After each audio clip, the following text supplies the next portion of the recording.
I'm Katie. I just thought I'd show you around our wee front garden. This is the only part of the house, or the only part of the space we have that gets sunshine. So we've been trying to make as much use of it as possible to grow all sorts of food. So starting at the front, we've got a mystery plant in with some strawberries. The strawberries are probably not going to make it through that, but we'll see how we go. And in here, some lavender, some mint, a little birch tree, which was not necessarily a good mix. And then here we've got some kohlrabis, I think, growing, and some little cabbages, which are just getting some sunlight out here before we can put them out. And then some more mint in here. This one's a big honeysuckle that's going across along the fence, which will be lovely and super important for making sure that all the bees and butterflies and everyone is attracted to the garden. Some little mustards that I've pricked out and put in slightly bigger pots.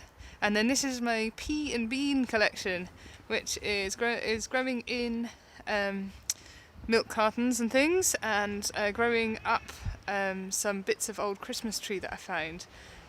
So hopefully they're going to produce some peas and beans in there.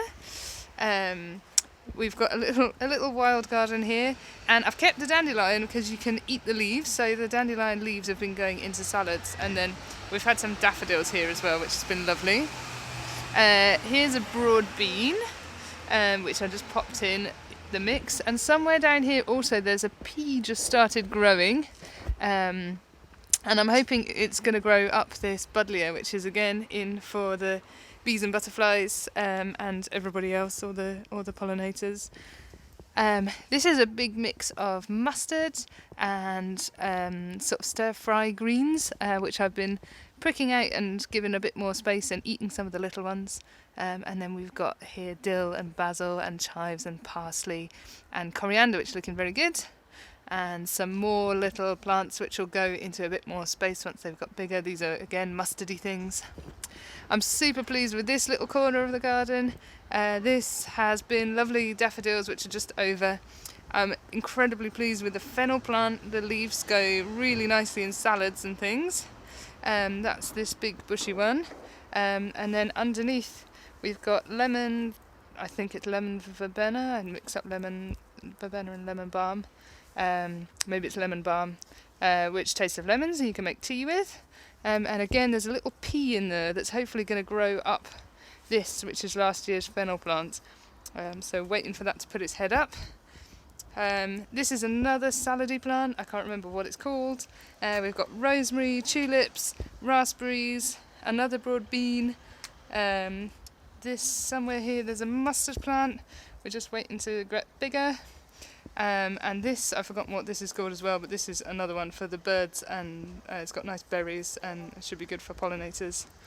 And then here's some herbs, and we've got these nice little things that are quite hard to find, but that let you hang pots over your banisters, which is super helpful.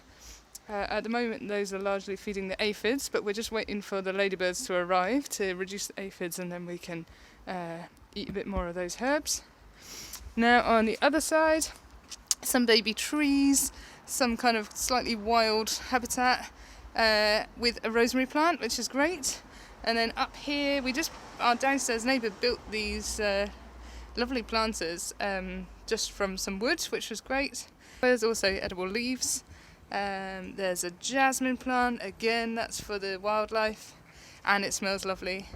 This is oregano. There's a lavender. This is last year's sunflower, and again there's a little pea somewhere at the bottom of that, which I'm hoping is going to climb up once it finds its way out into the light. We've got lots and lots of clover growing, which will help hopefully feed the soil. There's another little raspberry in there, another bean which someone's been having a nibble of. And yeah, quite a lot of daffodils and hyacinths and tulips that are just over. Another fennel, which is wonderful. Sage plant in here. an ivy, which is lovely shelter for insects. If it gets big enough, it's also great flowers, but I don't know if it'll get big enough here. And then some more herbs just tucked over the balcony with these handy little things. So that's a thyme and a sage, and in the middle I think it's salad burnet, I'm not sure. And then here's the little propagation thing. This is made out of a shoe rack that the downstairs neighbour had. So lots of little plants, some of which will eat tiny, some of which we will prick out and grow on bigger, and then these are some of the ones that have been pricked out. Some beetroot there, and then salad leaves. And underneath I've got some carrots growing, some more baby trees. This is a Swiss chard, some radishes which are looking really happy, some mint cuttings which are looking less happy. This is our bag of potatoes, which is just in an old compost bag, which I'm super pleased with. Some more trees, little baby trees, and then this little sycamore tree which is in a milk thing again. A sad looking thyme plant. This here is a clematis climbing up. Again, that'll be nice for the insects. And then we've planted this empty looking pot is hopefully going to be seeds that particularly will attract ladybirds. So we want ladybirds to come in and eat our aphids. And then finally we've got this very lush looking sage plant which needs its aphids eaten, and a borage there, and another tree because I like trees, a little birch tree tucked in underneath. This is our unexpected unintentional garden.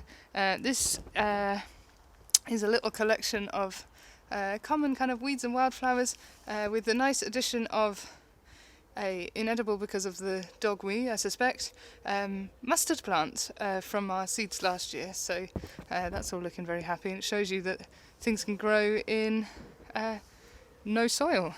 So yeah, that's the thing. The planter at the front, just over here, is made just from a pallet, and we're going to show you how to do that. But yeah, lots of things improvised. And it's brought me a huge amount of pleasure this spring, so I hope you can get some ideas from that.